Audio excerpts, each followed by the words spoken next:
safe when the talk go live. Lady J and Twin keep the truth on drive. Boss. Nobody safe, better guard your name. On the podcast waves, they exposing the game. Rose. Nobody safe, every story unfold. From the streets to the suites, it's the tales they told.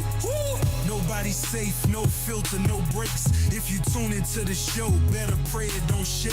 Boss. Pod mics lit, conversations too raw. When Lady J speak, whole room in awe. Rose, Twin got the facts, ain't no bluff in his tone. When they talk city, listen, every truth gets shown. From the block to the booth, they expose that shit. Wild ride, marble floors and designer fits. Luxury in the sound, but the root still hood. Talk heavy on the mic, they deliver it good. Ain't no rumors, just receipts, ain't no ducking the call. When your name hit the pod, they reveal it all. Rose. Nobody safe when the talk go live. Boss. Lady J and Twin keep the truth on drive. Nobody safe, better guard your name. On the podcast waves, they exposing the game. Rose. Nobody safe, every story unfold. From the streets to the suites, it's the tales they told. Nobody safe, no filter, no breaks. If you tune into the show, better pray it don't shake. We don't sugarcoat nothing, conversations ablaze. If you scared of the light, better stay in the shade.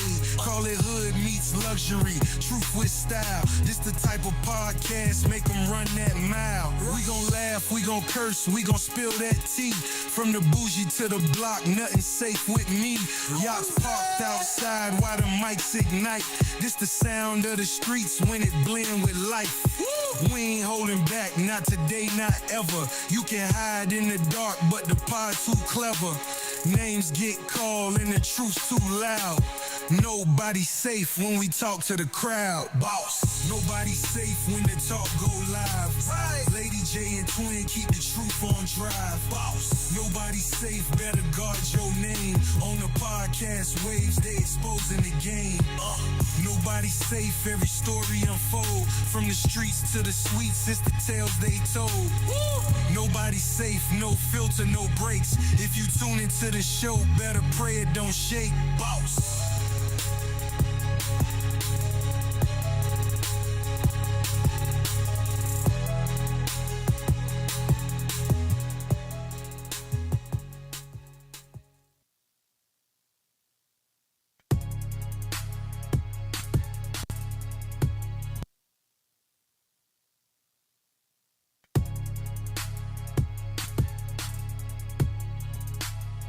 Ladies and gentlemen, buckle up, lock in, and put your phones on silent, because tonight, nobody's safe.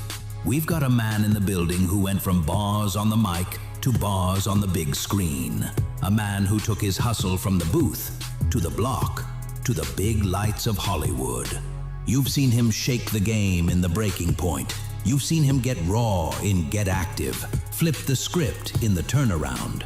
And now he's coming for throats in Playing in My Face. Tonight at 7 p.m., he's stepping into the hot seat to tell it all. Ladies and gentlemen, make some noise for the one, the only, Erik Gray. And remember, on this podcast, nobody's safe.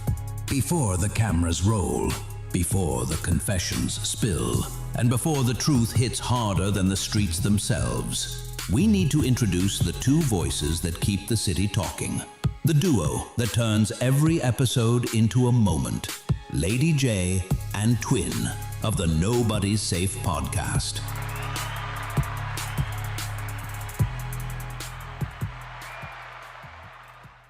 Good afternoon or good evening, and welcome to the Nobody is Safe podcast. I am Lady J, and we have Twin in the house. What's going on? I'm here. And listen, I am so excited about this interview tonight. How excited are you? Hey man, you know this one touched the heart. I'm telling you. What I'm saying? This one touched the heart here. Over 25 years, right? Over 25, 30, a little. Well, I'm gonna say just a little over 30. 30 years of you knowing this young man, and he has shook the city, and this is going to be an epic interview. So I am really excited about this interview. We're not going to hesitate to introduce this young man. As you guys heard in the beginning of the introduction, it's Mr. Erik Gray. He is known from his bars to now he's in the big screen where he's an actor. Welcome to the Nobody Safe podcast, Erik. Thank you. I appreciate the invite. Oh my goodness, how excited are you today? I'm very excited because I get to see one of my real close partners, homeboys, brother. You know what I'm saying? Because we go back so far. And you actually got this young gentleman started into the game, correct? Well, I mean, I'm gonna say this, right? You know, he been doing what he been doing.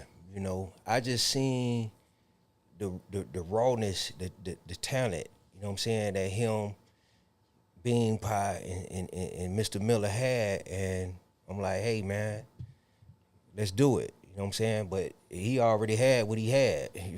And you just brought it out of him. I mean, you know, the best I could.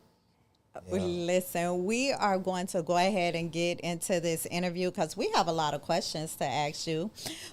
In the beginning of the episode, I like to do a little warm up, a little playful little game, you know, little questions or whatever the case may be. They may go left now, they may go right, but hey, you have to let me know. You know, you can answer, but don't be scared because I told you nobody was safe on this podcast.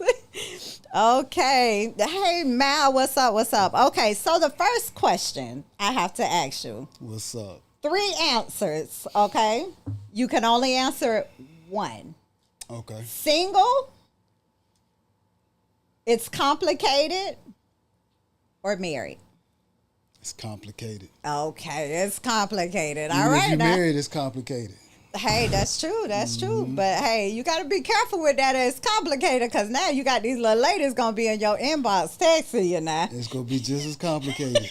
I hear that. Let the church say amen. Look at your neighbor and say, neighbor. Neighbor? You already asked me that question. We're not going to get on that one. We're going to leave that one alone with you. Okay. Football or basketball? Football. Favorite team in the NFL right now? You know what? That's complicated. You don't have a favorite team in the NFL? Listen, I don't. I'm a 49er, right? Well, By hey, don't even. I'm a 49ers girl, so you better not even, don't even Well, listen, because I'm always with the red team, but listen, this the thing, though.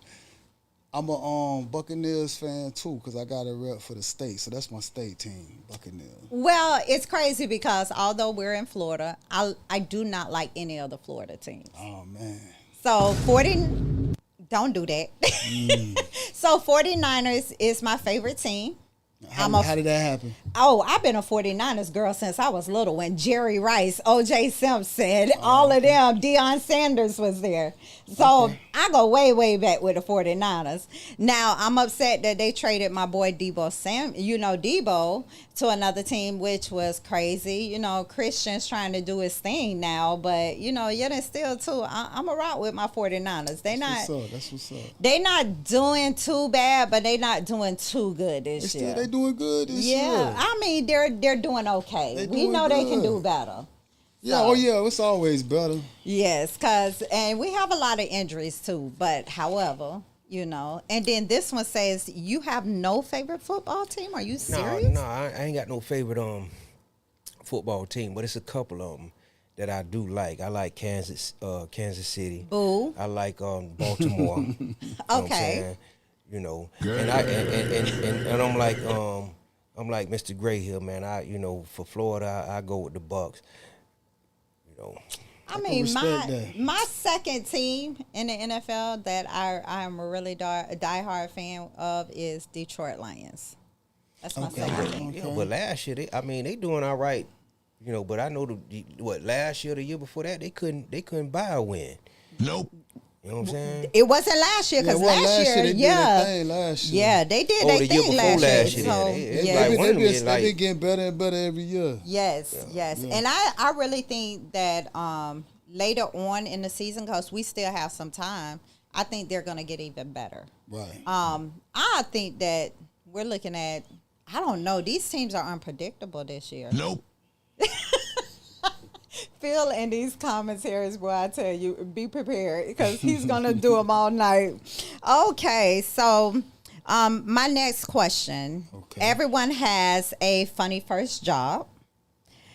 For your first hustle story, before you came who you are today, what was the first hustle you ever had? And be real, did you quit or did you get fired? So we calling jobs hustles. Okay. I mean, I gotta just make sure. Listen, I So mean, it's a job, right? listen, So- it could be a job, it could be a hustle. I mean, what was it? I mean, the the first very time- first one now. I think the very first legal paycheck I ever had Now, I ain't saying legal was now. working at a. No, I'm just saying. I from a young boy was working at a laundromat. Okay. Yeah, I was ironing. Really? So that's when they was back in the days doing the ironing and washing the clothes in the laundry. Yeah, I wasn't washing clothes. I was just ironing. Like it was like a Disney or theme park like contract they had, and I had to like iron like aprons and stuff like that. I don't know. And you know, in them days, you had to have that crease right anyway. Yes, you So, had to you put know, all that starch on it. Yeah, it taught me how to get that nice sharp crease in the front of them jeans. You know what I mean? But yeah, that was the first one. Okay. And I just stopped. I don't know if I quit or how I quit. It just all I can remember is I wasn't there no more. So you don't remember if you got fired or you just remember, hey, this is not for me. I'm not doing this no more, so I'm leaving. I didn't get fired. They didn't give me no papers and tell me I couldn't come back. I think I just weeded myself out. It wasn't like I had to be there at certain days and nothing like that. So I just kind of just stopped going. Okay. Where's my money, bitch? Yeah, exactly. I needed some more paper. It wasn't there enough. So, listen, you remember how much you were making back then? Man, I was getting paid per piece. What? Yeah, man. I think I don't know. It wasn't there enough. So what were you getting, like $5 or what were you getting? It was just an apron. They probably give me like a quarter or something. What? I don't know. That's it. You was I mean, out- I was only like 14. Okay. So you started young. Yeah, I was 13, 14, just getting, you know what I mean? I don't even think you supposed to work till you like 15 or something here. So I was like 13, 14. Okay. And I just found a spot I could go. They would pay me some money, you know what I mean? So yeah. Okay. Well, you got your hustle on at 14, so you knew how to get some money, even if it was a quarter to $1. You knew how they started getting that money. I always, been attracted to paper. My daddy taught me that. All right. So another fun fact. Okay. Tell us, because I know that my very first post, and I'm bringing up 3 names here, you was like, hey, don't put those. But tell us the fun fact about you being known as Goldie, Cash, and Yogi. Each one. That people, the viewers, don't know. A lot of people I seen when I did post, a lot of people comment, oh, that's Yogi. A lot of people comment, oh, that's Goldie. So I know that each one of those names had some type of meaning behind them, whether Yogi was the street name or Goldie was the rap name. Who was Goldie, who was Cash, and who was Yogi? Just different times. Just different times in my life, they made sense, from family nicknames to street nicknames to just musical names, things like that. But if you know, you know. If you knew me then, you did. You know what I mean? Sometimes you got to reinvent yourself. Okay. Right? Like, I think life is about reinventing yourself. Better, bigger, stronger. So which each one was a reinvention of who I was, what I was about, and what I'm standing on. So I got love for each one of those segments in life and in time. Mm-hmm. But yeah, if y'all know, y'all know. There you go. Now, before we get started with any more questions, David, you have any questions, or tell us about how did you guys meet? How did you meet, and how did it all start? Well, I mean, we both come from that world, meaning the streets. So, and we grew up in the same neighborhood, you could say. You know what I'm saying? So we've been knowing each other. You know what I'm saying? And I can remember years ago where I forget the name of that street that I was on, but it was in a neighborhood that one of the neighborhoods I grew up in, and getting with E, Bean Pie, said, and I think we was in we met up at them apartments, they like the black and white apartments right there on the front of Silver Star. Yeah, that was I think at John house, wasn't it? That was John. Oh yeah, John Bernard. Yeah, who had much love to John Bernard. Yeah. That, matter of fact, that's why I first. I want to say, matter of fact, that's why I first, before I met you, me, John Bernard, which is Mo Music, Killer Gorilla, all that. He was making little beats on the DR5 machine, and I go over there, and I would that's my homeboy Erik Peterson. We was in like a little group. Yeah. You know what I mean? I think we called ourselves the O-Town Boys. Something, I don't know. We had a song, OTG, O-Town Gangsta something. And then we linked with you. Yeah. And then from there, it was just history. We I want to say you came in with Bean and Miller. Yeah, because with Bean and Bean brought Miller. Yeah, one of the two. Yeah, because they was in the neighborhood too. They was back there in the back part. But let me ask you this, because a lot of people know you from the streets, heavy from the streets in your past. Yeah. And a lot of people know, if they know your story, what you were about back in your days, the lifestyle you lived. Now, did you actually produce them? Like, how did you come about actually knowing, hey, these three young gentlemen, because you guys were called Corrupted City back then, correct?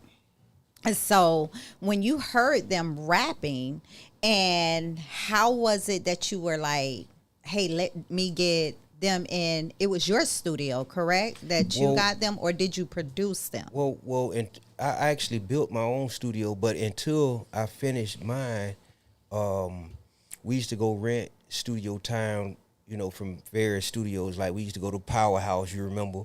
Mm-hmm. We done recorded. You remember the song we did with Bushwick Bill? Yeah. God bless the dead. We did that at Dogman Studio. So I was renting studio time from other studios while I was in the process of building my own studio. You know what I'm saying? But what let me know, just hearing, E, Bean Pie, and Said, also known as Mr. Miller, and I just hearing them together, and I'm like, like at that time, it was like, man, couldn't nobody get in their business. It was really a no-brainer with me. It's like, man, these dudes, they gonna do something. And then, we getting I'm buying the tracks from Goldfinger and Nico. Yeah. You know what I'm saying? Because, they was making the beats and stuff, and at the time, and I'm like, man, these dudes, they got something, man. And that's what just made me just go with it. It's like, one thing about me, like I've never been scared to jump in that pool. Mm-hmm. You know what I'm saying? Regardless of what it is. You know what I'm saying? If I feel like, man, it's a dollar that could be made, I'm gonna take that chance. I'm and that's what I did with them. Okay. Now, Erik, when you were rapping, what was the realest situation you found yourself in that made you rethink everything? When I was rapping? When you were rapping, what was the realest situation? Like, did you ever find yourself in a situation? Because, let's be real. Back then, you guys were the gangster rappers. You guys were in the streets rapping? Like, did you ever find yourself in a situation that made you rethink everything? Plenty of situations. I mean, Can you tell us about one situation? I don't think I could necessarily just go into too much detail, because just when you out there, you out there. Every move you make is a situation. I tell you this much, I grew up on Tupac. I was a Tupac head, so Yes. just to be alive every day was a blessing. Still to this day, when I get stressed out, I'm gonna put on that Baller. You know what I'm saying? Because that whole story, up before the sunrise, first to hit the block, little bad. You know what I'm saying? That hit home with me. So it's just a lot of situations that I've been through or seen. I was all around the city. I never was just like a local cat. I'd be anywhere from Pine Hills to Crosstown to Ivy Lane to Carver Shores to man, I don't want to leave nobody out. Eville, Tangelo, Richmond Heights. I was everywhere, and then in them days, I don't know, we used to do what we call the scenic route, where we just left from the hills. Mercy. How can I leave out Mercy? Go through them little areas and just go through the whole city and come back home and just see what you can find, what you can get into. You know what I mean? Oh, So, okay. yeah. It was different then. It wasn't like, from what I see now.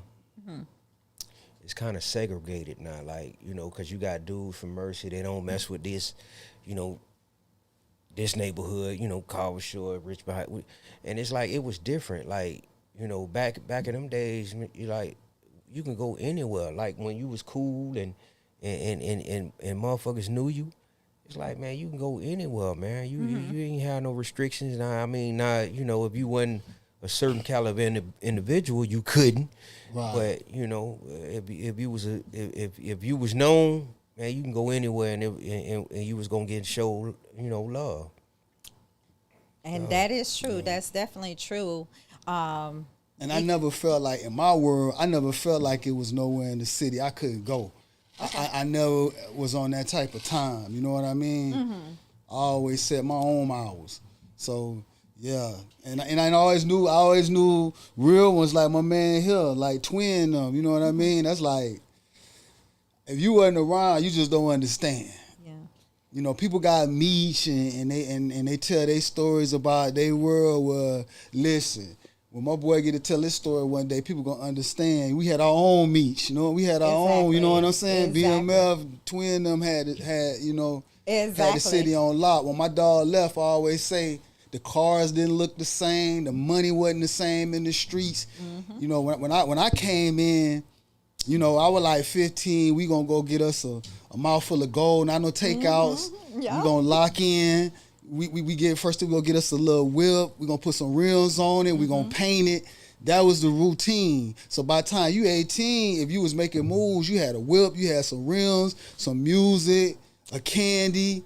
You know what I mean? So that's what I remember. And brother was just spending $250,000 at the music place. You know what I'm saying? Stuff like that. Like it was just different. Now, he was smart enough to, at one point in time, there was a comment made too, and I'm going to replay it in a few minutes.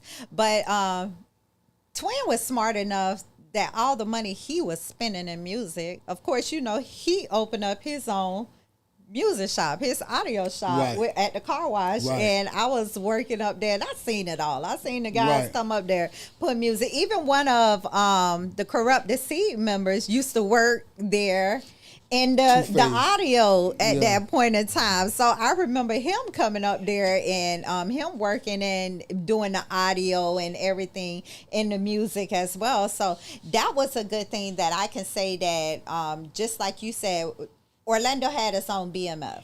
Right. And if no one knew his story, they need to go Google this story. Right. And he actually, do you think at any point in time, or do you feel at any point in time, because he seen or he invested in you, even with the rap industry, do you think that you are where you are today because he's seen a vision and he opened up doors for you to see a bigger picture today? Well, of course, he was part of the foundation of creating who I am. You know what I mean?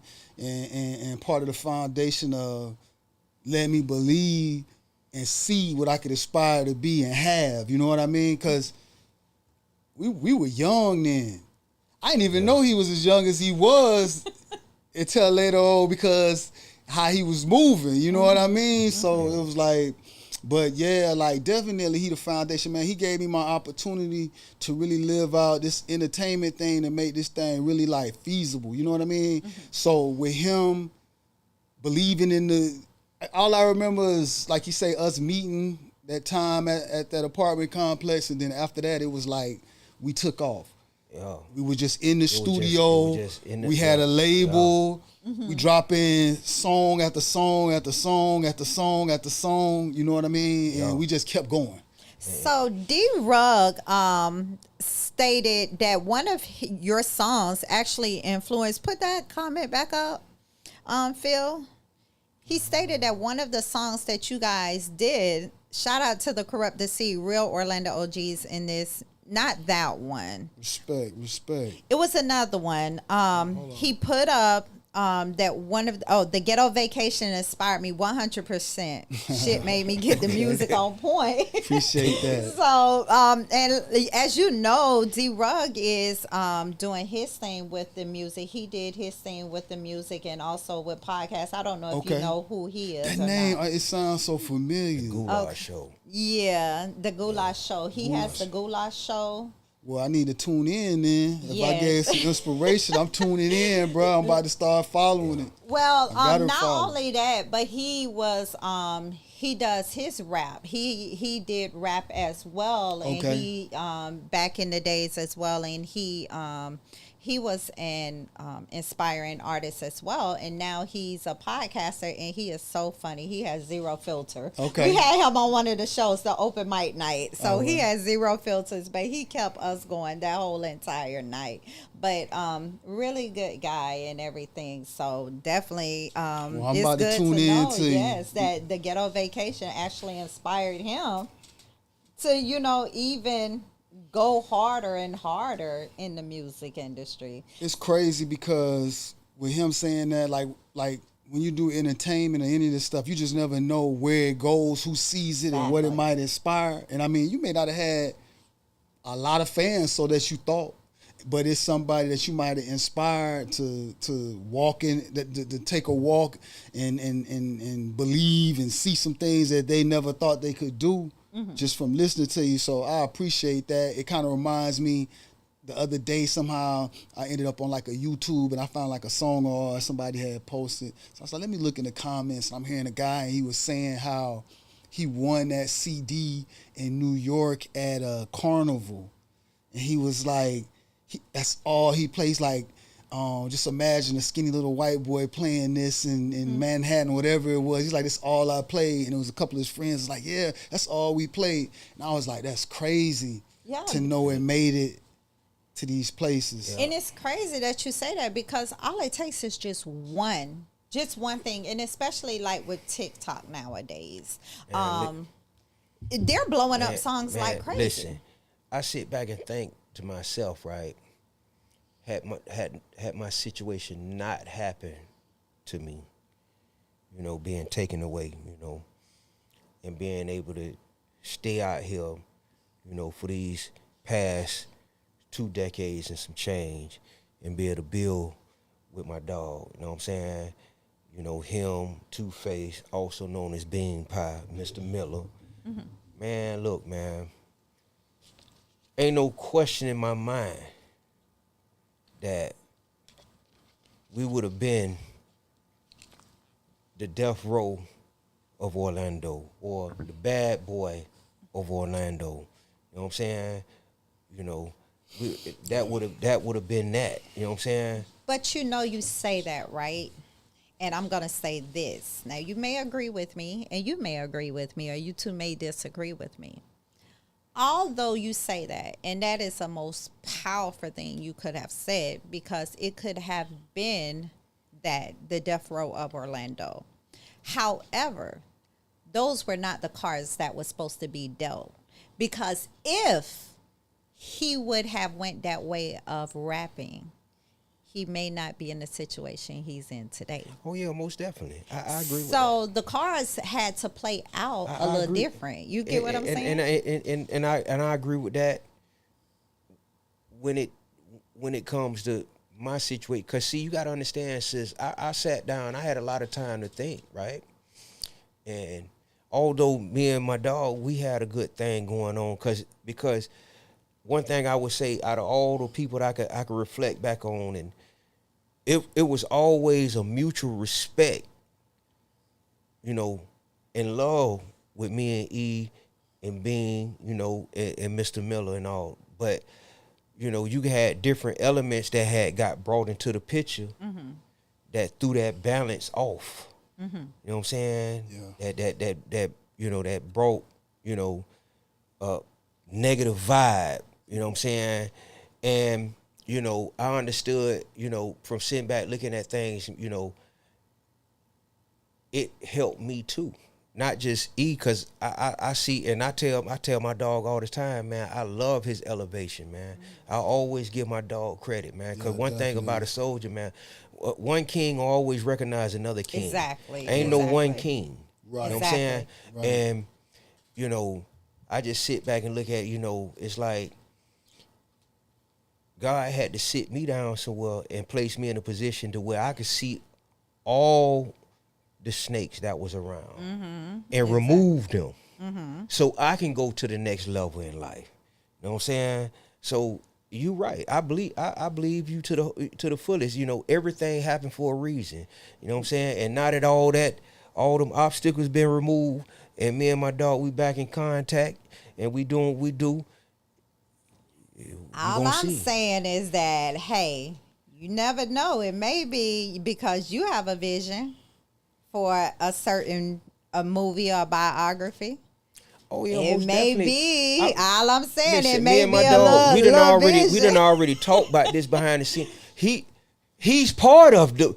It can't be no story without him. And see, It can't. That can't happen. Right. and You know what I'm saying? and this Right, goes to the next question I'm about to actually ask you. Now, what doors did being a rapper open for you, and what doors did it slam shut for you? I don't think it closed any doors. Okay. I don't see where it closed any doors. So far as open doors, I mean, it gave you an opportunity to be out there, a chance to deal with a lot of different types of people in different situations and different places, right? I guess set you up for the big screen or to be able to do things at a higher level, because you have to deal with a bunch of people constantly, and you have to, make your audience lock in, love you, put out good stuff, good music, right? Create. You have to create, right? Mm-hmm. And the objective is to create and make as many people love your creation as possible, right? Or you hope that they love your creation. Exactly. And what's the big term that everybody is now is a creator. Mm-hmm. Social media, you're a creator, So I think it did nothing but open doors. It definitely helped me within my creative space to be able to think of different things and write.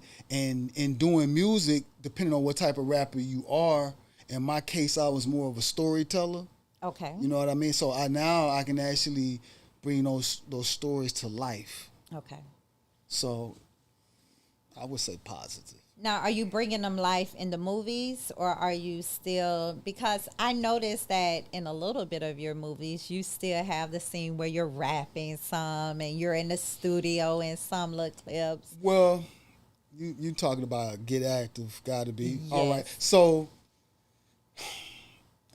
I'm a director and a writer, an executive producer. Okay. So I create ideas and put the money behind it, and then make sure that idea gets played out the correct way on top of being the actor. And when it came to that film, that was one that helped like my bonus son do his little thing in the music. Shout out to Hugs. And Yeah, it was a little bit of touching bases with the old days of doing music, because I did maybe about 2 or 3 songs on the soundtrack. Okay. So it felt good to plug in for a little bit. So a question was, has he ever thought about playing sports like football? Yeah, actually, I did play football. Kids, this is a story to pay attention to. I played for Evans, and I let the streets deter me. That was always my first love. Sports. Football, oh man, lived it. Eat, sleep, drink football. You couldn't have told me I wasn't going to be in the NFL. Like, that's all I did. And What position? receiver. Okay. Yeah, receiver. Receiver and DB was a duel. But yeah, so I got caught up in the streets, bad decisions, and just ended that.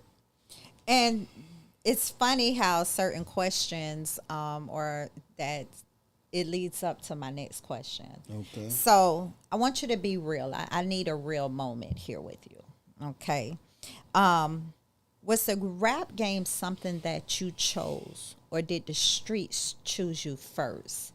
So I know that you said that just now the streets deterred you from football. Did it literally cause you to lose your focus and your dreams and everything that you had planned, for your future? Did the streets choose you? Did rap game choose you? What actually chose you first? I guess the streets had to choose me. Well, you know what? I have to take responsibility and say I chose the streets. It was my choice. Things led up to it, but ultimately it was my decision to put my time into going that way. You know what I mean? So, it detoured me from a lot of things. But you know what? Like, as you said, it wasn't meant to be.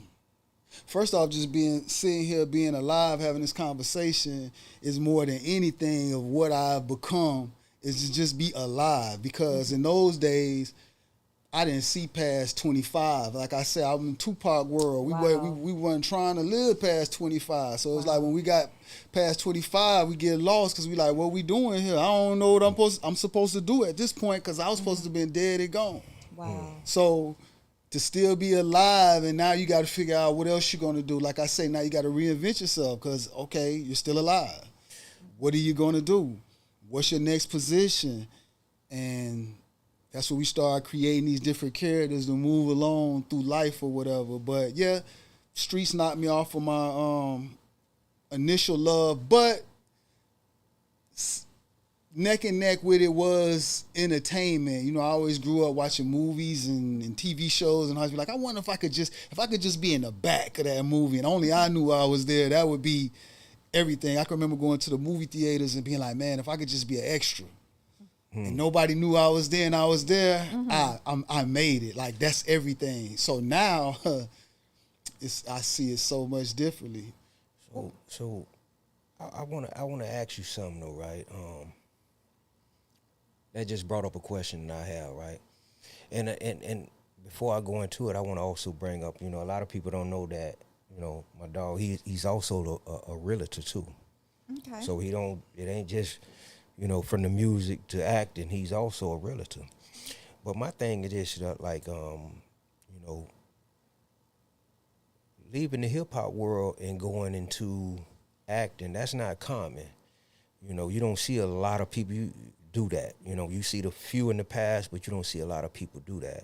So what I want to ask you was like, what was the realization that came to you that say, you know what, I want to act. You know what I'm saying?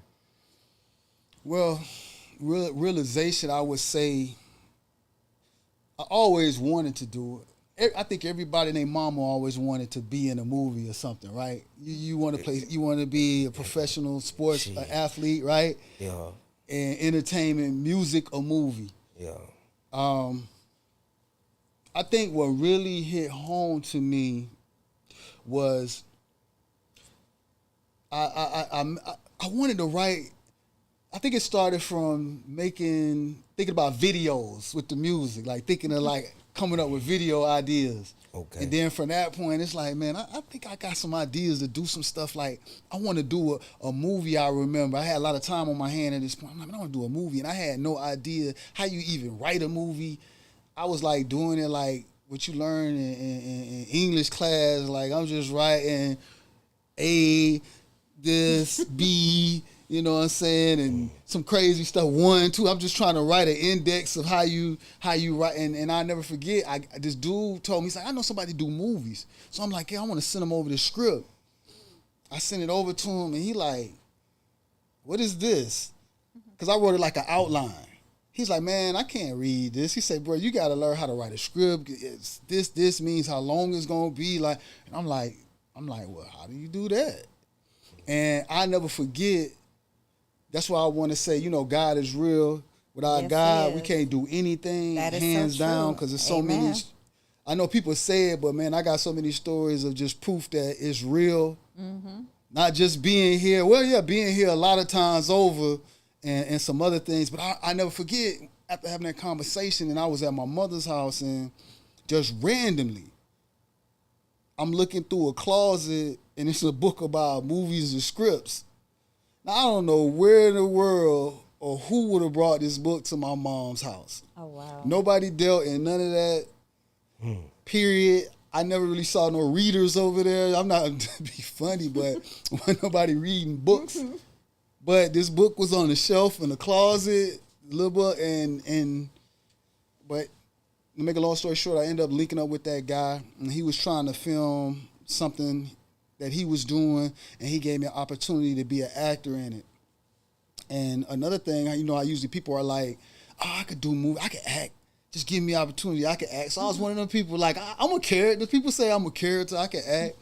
And I never forget, we're shooting a scene, and I was looking at everybody, and I was like, I can't act in my head, because it's definitely a skill set.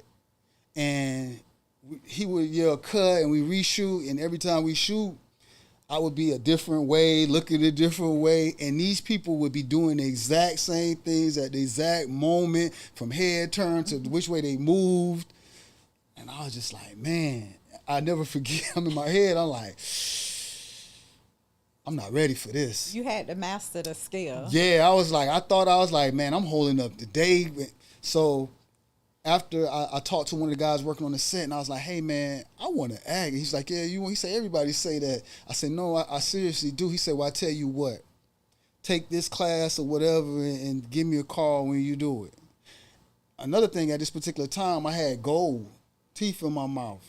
So that was like a homage to the old days. But in order for me to move forward, I'm going to have to let it go, because how many roles can I get with gold teeth, right? Exactly. So I was so serious about that. In the next week or two, I took them out, got into acting school, took some acting classes, and I never looked back.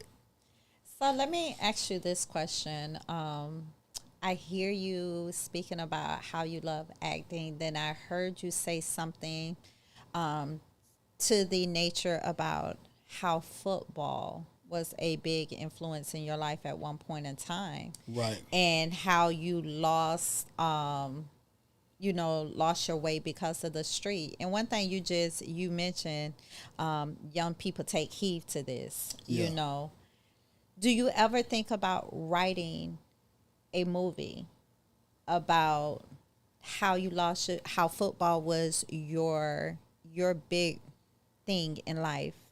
And we know that these days and times that can reach out to a lot of youth, because they think that they're going to go to the NFL and they get swallowed up by the streets because of peer pressure. Have you thought about writing a movie or something to that nature, gearing towards your life and how it geared you to the streets, and how now it geared you to the success that you are in today? Have you thought about that? Somewhat. I've thought about doing an autobiography, but I just feel like I still have a lot left in this story before I go there. It's like I have other stories to tell that I think hold precedent over that story because that story is a story still in progress. But I do have and always will like to speak with the younger generation, you know what I mean, on just decisions, cause and effect, getting out the box. Don't let nobody put you in the box, you know. I think a lot of times we let people put us in a box, and this is even as an adult. You have people that are dreamers, right? And you have people that don't dream. It's some people say they go to sleep and they don't dream. They just like, I just was asleep. I didn't. It separates, and then you have people that go after the dream, and you have people that don't go after the dream. You have people that hate you because you chasing your dream, and they didn't have the courage to do so, or they fell short. So I definitely always like to stay linked in with the young people, the YNs, the whatever you want to call them, because that was me. So I always reach out and talk with them. Like, I'm known around my way, and wherever I touch down, when I see some young men, I go talk to them. You know, the rougher the better. You know, it don't bother me. Like, I'm ready to get right in the trenches and talk, because we could go round for round, and they could tell me this story and tell me why it is that, and I could say, yeah, I hear you, but when I was your age, I was doing this, and I got caught up in that. And I shouldn't be here. I done been facing life before. I done all kind of stuff. I done been in all those situations, and I got out of all of that. It changed my life, and it wasn't because I had no handout. Nobody never gave me nothing. You know, I never was given no magical opportunities. Like, anything that I have, even to the day, is because I fought for it, and it's because I didn't take no.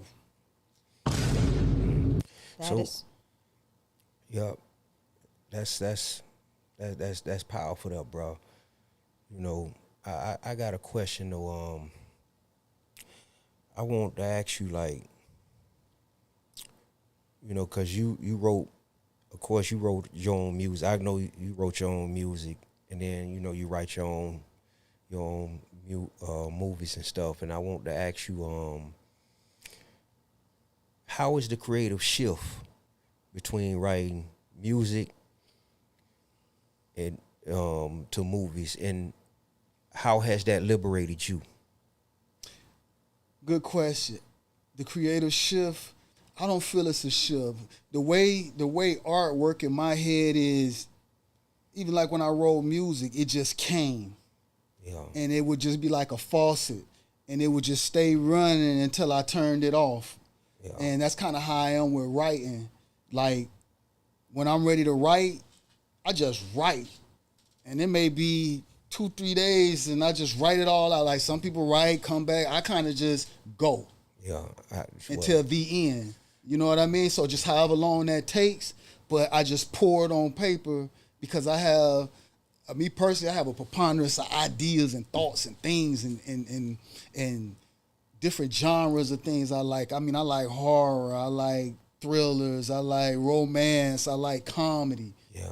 I don't really have a lane. You know, I like action. So what you telling me is your subject matter is very broad, like how it used to be. Because I remember shit when we used to go to the studio. That no lie. These are thoughts I used to keep to myself. But we go to the studio. I can remember we all go to the studio.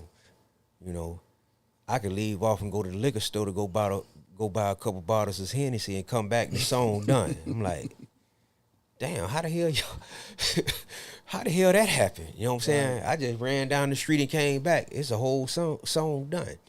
You know? Wow. You know what I'm saying? Also, I like to say I was blessed and corrupted seed, which also just made me go hard when it come to creating, because of the two people I had with me, from Two-Face to Mr. Miller. Yeah. I mean, them boys could write.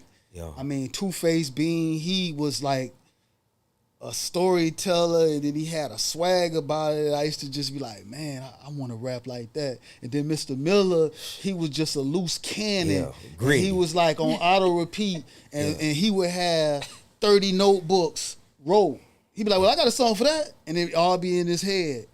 So you had to come hard. Well, I would just have notebooks and notebooks and notebooks of music, even to the day just that I never You know what I mean? Never did. Yeah. And just coming from that and back and forth and the circle of people, that's why I say it was a blessing in the meanwhile to come up around the people that I did. Like I say, spending time over at Mo Music once again with John in the house. And I would just freestyle and we would just go for hours. You know what I mean? So, yeah. And y'all was focused too, because I will say this too, like, one thing I will say, Jay, about them, like it was different from, and you know, I know as time go on, trends change, things be slightly different, but one thing I will say, you know, when we was doing our thing, like them boys they was all business, man. Like the studio was not filled with a bunch of people just sitting around and smoking and drinking. We was the only ones smoking and drinking enough. Yeah. They was handling business, man. You know what I'm saying? Look, you remember that time when we did that song with Bushwick, right? Little Bushwick. Oh no! Matter of fact, that was after. That was after. Y'all was on the go. Yeah, but man, look, man, them boys there, they was all business, man. I forgot that was after when we won. I was working with some other artists. No, that was with you, Bean, and your boy when you was doing your album, Evil Twin. Yeah, and he came down. Yeah, he because when he came down, I was somewhere because because he came and stayed longer than he was supposed to. He was right? staying at my house, and we kept missing. For some reason, during that time, we kept missing, and I never got a chance to really link during that period, 2 weeks. He was, because you was, it was probably one of them spells when you was on go. You was knee deep. You know what I'm saying? Well, that is crazy because it just shows you how your influence to them actually sparked the fire that you have inside of you today. And I'm telling you, I promise you. And mark my word, and I am saying this today, if you do a biography or you do a series on your life as a football player, you watch how that blows up. Watch how many young people that change life. That is going to open up way more doors than you think you can ever imagine. Trust me. I see it. For some odd reason, I see it. Because as you were sitting here talking, I'm just like, what is he doing? Like, he has so much potential, and the sky's the limit. And he has a story that he really can reach out to young people. And the first thing you was like, young people, listen, because a lot don't understand. They don't understand, and they're fighting against the streets, and they think that their love of sports will get them there, but they don't know that you can get right there to the very end and lose it all and lose focus. Definitely. One bad decision. Exactly. We always one decision away from greatness and nothingness. Yes. You know what I mean? One decision can change. And if you live long enough, you'll get to see a lot of other people make that one decision. Mm-hmm. And you'll have to start saying, I got to be a little bit more mindful about my decisions. Exactly, right? Exactly. And that's the same thing I was telling Phil. And I also tell David this all the time. When I see it, I run for it. I go for it. But sometimes I'm scared and I don't do it. And then I just get knocked for it. But now, coming into 2026, I am not going to hold back the visions that God may be trying to open up these doors and giving me the visions to see. But if I'm not doing it or walking into my purpose, he'll take those from me and give them to somebody else He told you faith without work is dead, right? Exactly. And you got to believe to achieve. And if you believe enough, it could become tangible. Mm-hmm. That all it is belief. What has me sitting here is just believing, because I can remember so many times when I wasn't sitting here, when I was maybe sitting over there watching somebody sitting where I'm sitting and say, I got to get to that position. And it didn't happen overnight, or maybe in some occasions, maybe it did or maybe it didn't, but you had to believe it and stick to it, because for one thing, nobody gonna believe in your dream more than you are. That's right. Let me say this, because I really want to get to this. You drop roles in the films like The Breaking Point, Get Active, The Turnaround, and now Playing in My Face is soon to come out. Right. Now, which character hit close to you, close to home, and why? But before you answer that question, I want to play something because I watched this movie and I like this movie. I was into it. So. What's up? What's up? What's up? What's up, baby? I ain't call it.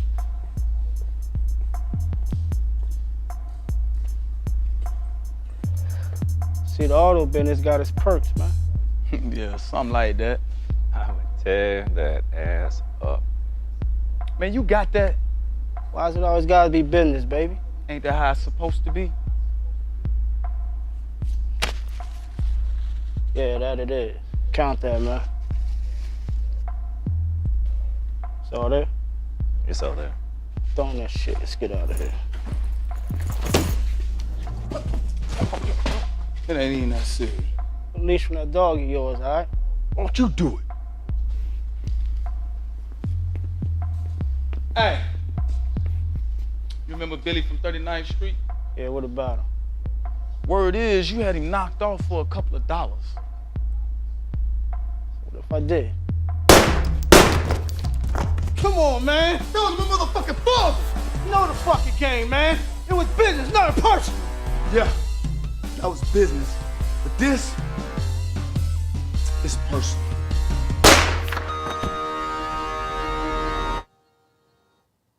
That was personal. I was on the edge. I was watching this at work. Break your point. I was watching it at work, and I'm like, oh my God, what just happened here? And I had to rewind it. Oh my God. And I was like, oh my God, what just happened here? And I had to rewind it. And it's just how amazing how you took that role and you say, this is personal. So Glad you like that. yes, like this is personal. And I tell Twin this all the time. This podcast is personal with me. This is personal. So I'm like, oh my goodness, I like that. So go back to my question. Which character hit closest to home and why on all your movies? Because I did watch them.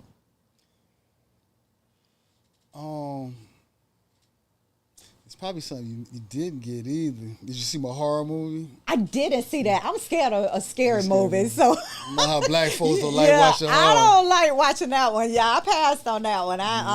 No, I don't like. I It was wouldn't be good. able to. Now it was good. Now that was a story filming that, but Now you're gonna make me go watch it, and I won't be able to sleep for a couple of days. maybe not.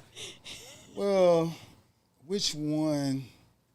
You know, it's kind of hard to say just because each one is different, and they all have things. They all have things near and dear that resonate with you. It's kind of hard for me to pick one. I would say the Breaker Point will always be special to me because that was my first leading role, like starring role.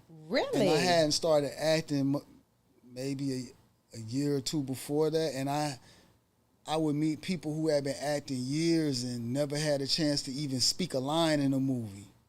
So once again, it was a blessing from the Most High God to put me in that position where somebody trusted me with the opportunity to star in a film.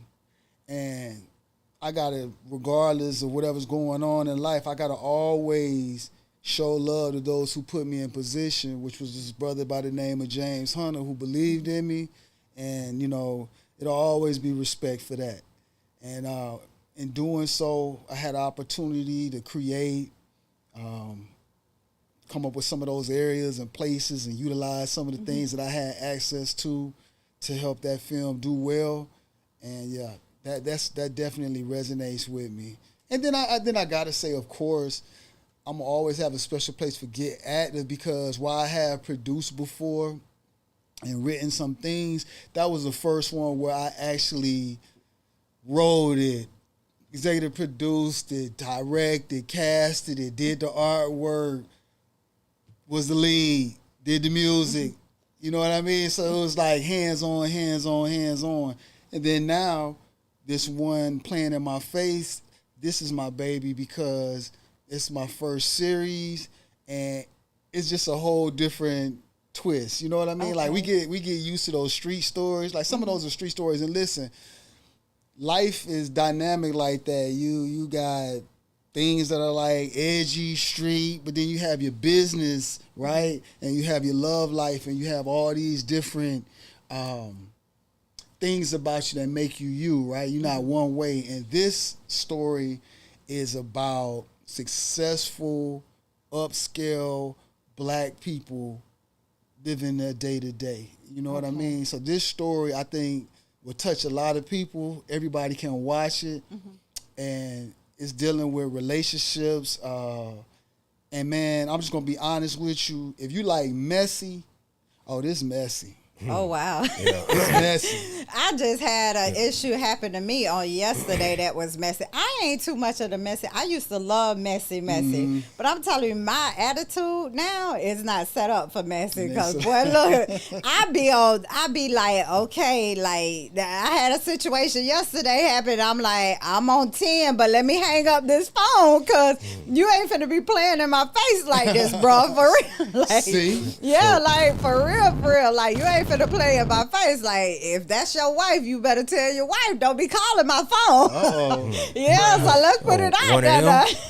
One of them. Huh? I'm telling you, like, don't be playing in my face. All I did was call to say Happy Thanksgiving, you know. That's it. Now, all of a sudden, you tell me you ain't married, you ain't got nobody, and then I hear this girl, like, who is that? Oh, now you playing in my face. Okay, I see where you going with it. You playing in my face now. So yeah, that's messy. And look, that's why they need to tune in to the Playing in My Face series, because that story you told, while it's not exactly your story, that series is gonna talk about your story and a lot of other people's stories all in one. And also, I gotta say, my brother here makes a cameo in there. Okay. So he hit the ground running. Okay. Right. I got my pinky toe in the pond right now. Oh my goodness! I know that's right, because there's some a few people in your movie and Get Active that I know. The lovely Aisha here, that I had no idea she was in the movie. Jody, he's in there. Yeah, a lot of people that I see. I know that Sydney does a lot of scripts with you as well. That's Sydney my partner Jackson. right there from the schoolhouse. My barber from before I had hair, after I had hair, came back to hair. Yeah, definitely. Yes, Sid, we got to get Sid on the show in the future. I actually, Sid came into the store the other day, and I walked up him. He was like, "Oh, nobody's safe. What's going on, girl?" I was like, "Hey, hon, how you doing?" I was like, "You coming on the podcast?" He said, "I got you." I said, "Okay." Yeah, Sid be doing his thing, man. He the barber to the stars, so make sure y'all check him out. Like, hey, he put them clippers upside everybody. TMZ be outside his shop. I know that's right. Yeah, he cut everybody. So if you want to, get that perfect taper or whatever, make sure you check Sid. And he did say on there his favorite song was Our House. You know what I mean? And also, me and Sid used to do music, but Sid used to make them beats and sing and rap too. Him and my boy Erik Peterson once again. So it's just, Pine Hills was loaded with talent. I don't know if we can ever. I don't know who have passed away, or I don't know if some of them are incarcerated. But if they're still out and they're still alive, it would be, wonderful to try to get all of you guys in the studio for a reunion and see what's going on and see how life is treating them and everything. That would be wonderful. That would be. It just wonderful. Honestly, I feel like a lot of guys gotta put egos and pride to the side. You know what I'm saying? I see that a lot. Not just in Pine Hills, but just in the city as a whole. You know what I'm saying? I see the back and forth on social media even today with, a lot of the guys that's from the city that's doing their thing. Everybody doing their thing, and it's like I don't understand it, because there is no one king. There is no one. I don't get it. It's like, this man roll in his skill set with what he do. You roll in what you do. Why, why it's got to be a going against, and you know what I'm saying? I just don't understand it, and I see where that divide and conquer mechanism is still strong. It's still killing us. You know what I'm saying? But it is what it is, man. Maybe one day, man, I can sit down or E and we can get with some of the guys, man, at least a majority of them, if not everybody, and be like, man, look, man, let's do something, man. Yeah, that'd be good. That'd definitely be good. I want to just, off of the back of that, I just like to say, I don't really get into the politics, local politics and stuff. I try to stay international, right? Because the bag is bigger than your neighborhood. Exactly. And the biggest bag is outside of your neighborhood and your circle. Like they say, if you're planning to get rich off business, off people just be planning to be a failure. Yeah. So you got to already know you got to get it from outside of where you are. But I just still would like to say, I wish nothing but love and success to all the great creators, from music to everything else here in Orlando, because Orlando gets slept on. It's so much talent here. And if you'd have asked me 20 years ago to now, I'd say Orlando would have been the next Atlanta, because we got the same level of talent. But as he said, egos and a lot of things. And I think the day we wake up and say, it don't matter who first, but whoever first, if we all get behind it, then I know I'm going to be next. That's right. And when you get that understanding, then you can see where we can move, because that's where a lot of people at the top, that's what they say. I've been in rooms, and they say, man, y'all got talent, but y'all full of haters. Yeah. Yeah. So whoever creating right now, and you get ready, just know that's the reason some of that money not coming to you, because the labels, they need the city to get behind, because they looking for you to bring. The old days, they created a buzz. These days, you got to create your own buzz. So they need as many people to like you as possible, not hate you. Any publicity is good publicity, but in the level of music and things like that, you got to have people that rock with you. So, man, nobody really remembering who was the first to do what, but what I do know, if you go back, like I'm originally from Cali, I'm from L.A., originally, and it's a different thing there, and it's a different thing in the A. You know why? Because they respect the OGs. Like, that's what we coined the term in Cali, the OGs. They respect the OG. Respecting the OG don't knock what you doing. Exactly. It just give validity to what you doing, right? Because who your OG is. You know why? Because I'm going to go by your OG to see what type of dude you are. I know what type of time he on, so you got to be similar to that type of time because he wouldn't deal with you. Exactly. But when you want to be the first, then I'm looking at you, and if you not what's popping, then it die with you. So it's a lot of homage we don't pay to the people who started a lot of this stuff, and the people that just, that we listened to when we was riding through the neighborhood. There's nothing wrong with saying, hey, man, I remember so-and-so used to have that song, and it was a hot song, and I remember they had that, and I do my thing now. So, yeah, that's all I can say about that. Listen, I just hope that we can get it together. But, and a lot of people, if you have not seen The Breaking Point, go watch it. That show is crazy. I love that. I love that. I'm not going to, The Breaking Point, I was like, oh my goodness. I really like that. Yes, but I like that. I like Get Active. I like Get Active too, and it was a good movie. But I think how you like one more than the other. I like Breaking Point. I could go back home and watch that again tonight. It was good. It was full of suspense. So I have 2 more questions to ask you before we actually end the show tonight. Now, what is the biggest misconception people still have about you today? And let's clear it up right now. I don't know, because I don't be plugged in to what people feel about me. I live my life free.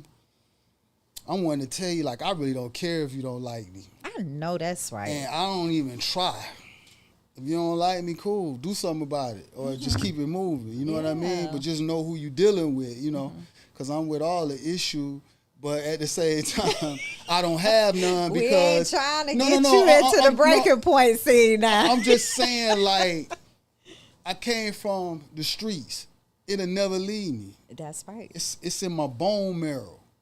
And that makes me be able to be competitive out here with squares or whatever stuff because I'm a hard worker like you. Listen, it's one thing to work 12 hours, 15, 16 hours, and your failure is you're not able to pay a bill, then working 24 hours and your failure is death.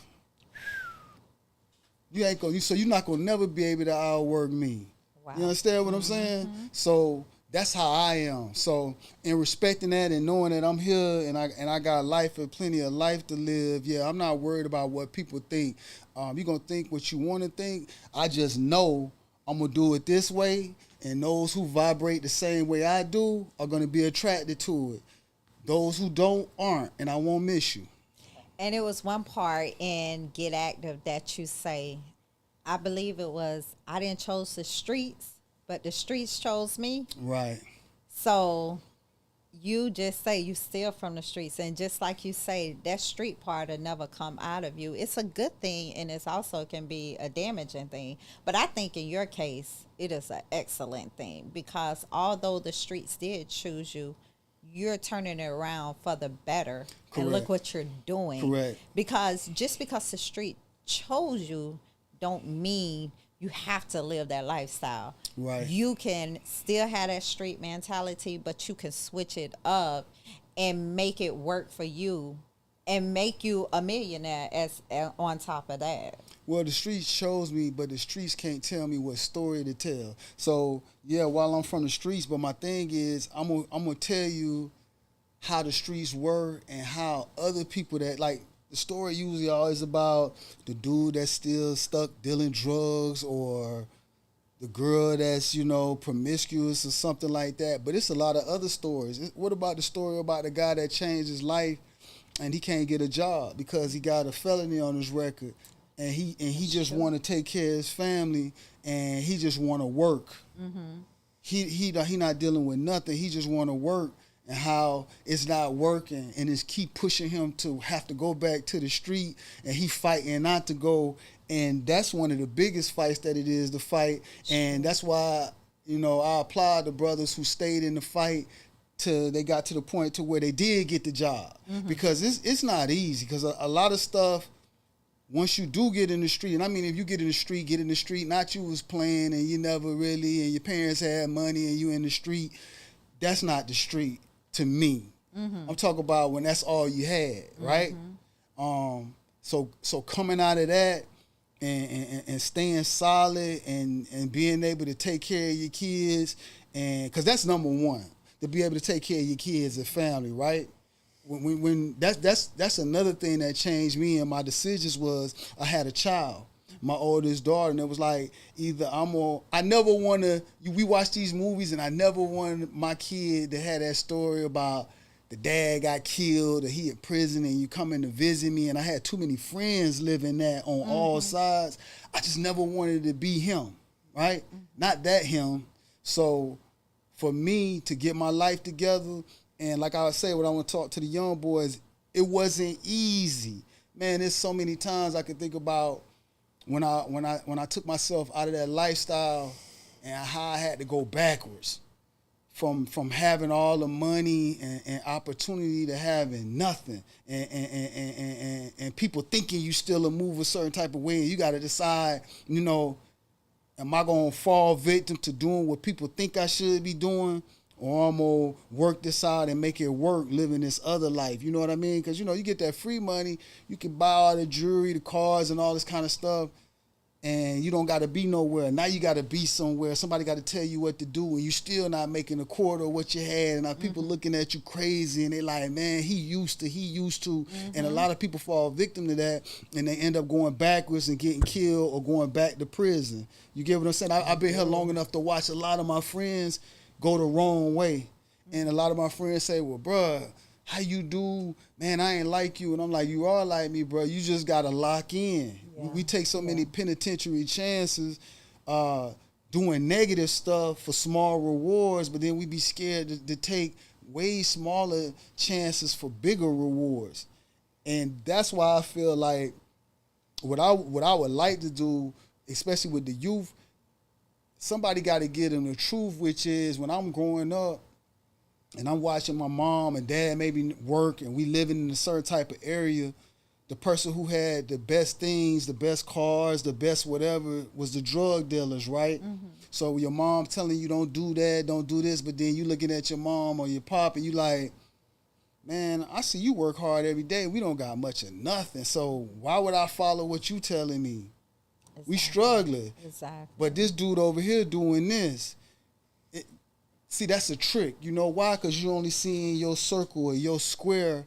And when you move outside of the block and then you go down there, you go to, if I take you to over here off Chase Road or in the nice neighborhoods and you see these big houses and these gated communities and you're like, yeah, I know they in the NBA. I know they doing this. And it's like, nah, she's a teacher, he's an engineer. That car that the dope boy driving that you like, man, don't nobody have, that's their kid car. It just don't got all the candy painted rims, but their kid driving at the high school. Mm-hmm. They got something bigger and better than that, right?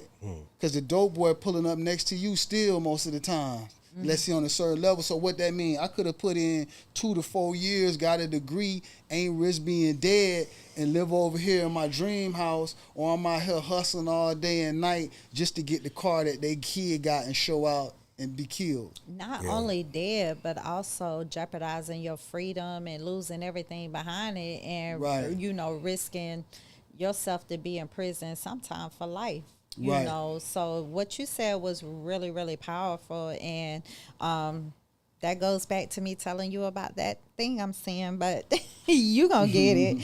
So my last question to you: what is one mistake that you have made in your life that you would never make again, even if someone paid you to? Doubting in myself. Doubting myself. I never doubt myself again. Powerful. Yeah. So powerful.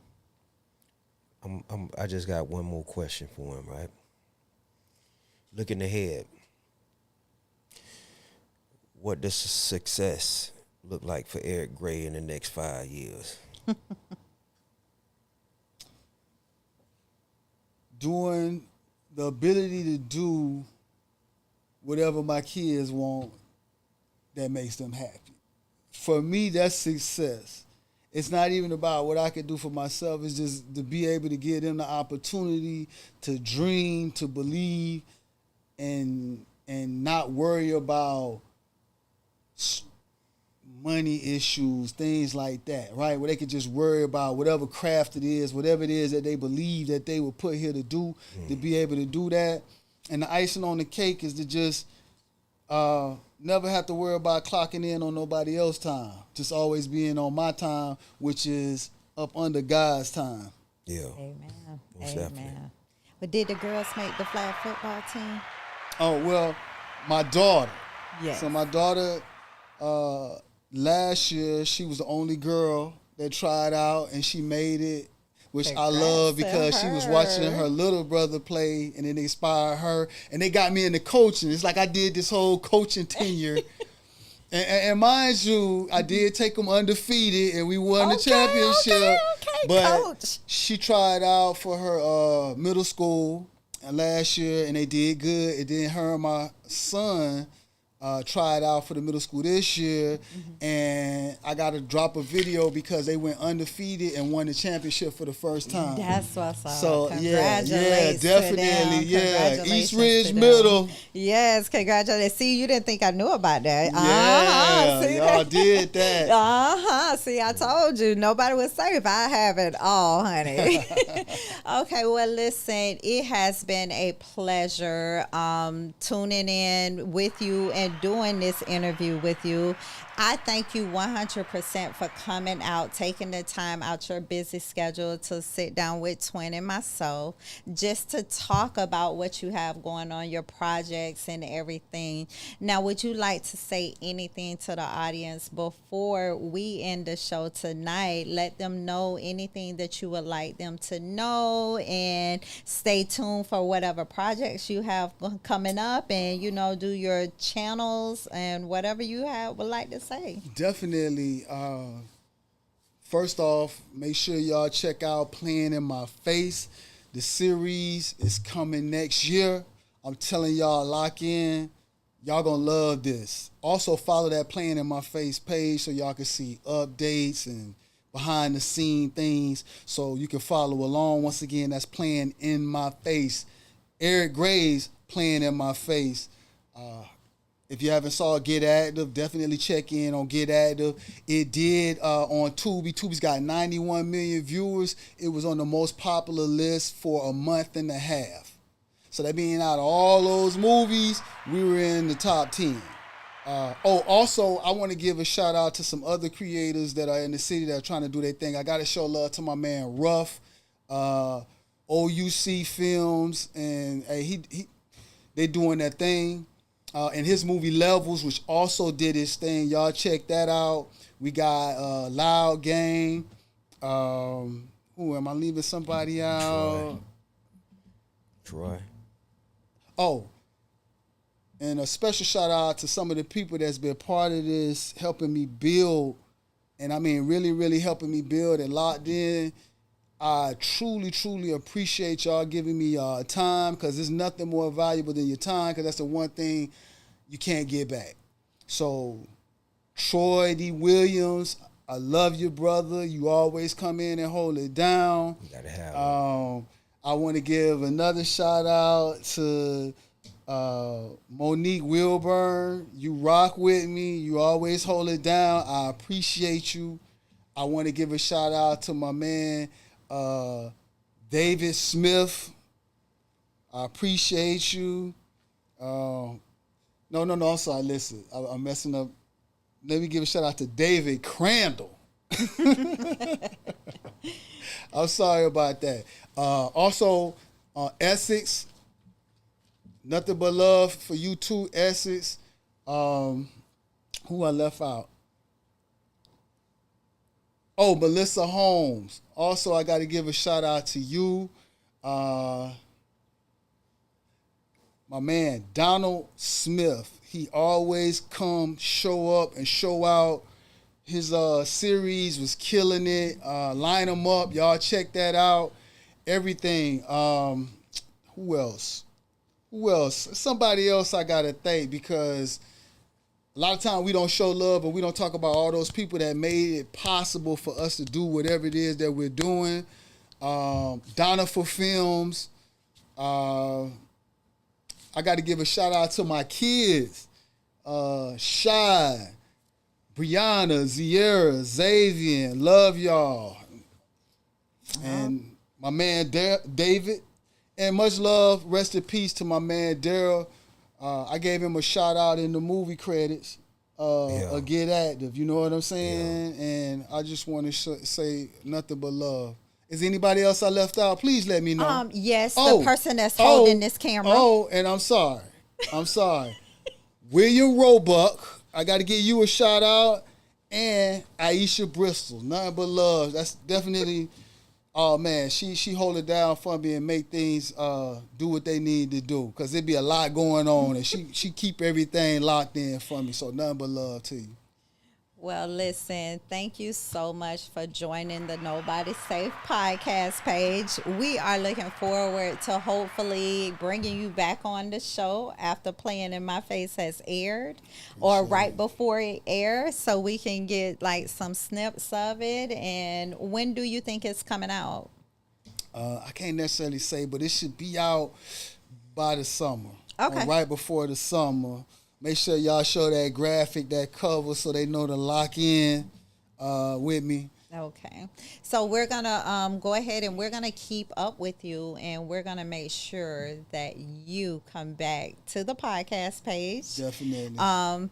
And talk about this new project that you have going on. Until then, I forgot. And all my fans and the people that love me, especially all the people from the country Wayne, as me playing the Don, all of my people, I appreciate y'all. Listen, y'all been so supportive. Y'all always under the comments, y'all always asking, Don, when you coming back? When you coming back to the skits? When you coming back to the skits? I appreciate y'all. Y'all find me everywhere. Out of all my fans, I can't lie. I be at football games. I be like undercover, and people be like, hey, so I heard you, and I'm like, you heard what? He's like, yeah, I heard you had went out of town. I'm like, well, who is this guy? He was like, yeah, my girl. I'm like, what? And they be like, yeah, in the skits, they said you went out of town. I be like, oh, wow, okay, yeah, exactly. So all of those people that love Don, y'all look out and watch Playing in My Face also, because I know what y'all like. Y'all like that messy. I'm bringing it to you, Playing in My Face, remember. I don't know. Y'all might have to put me on the messy part of that. All right, guys. Well, thank you. Until next time, we thank you for holding it down on the Nobody Safe podcast page.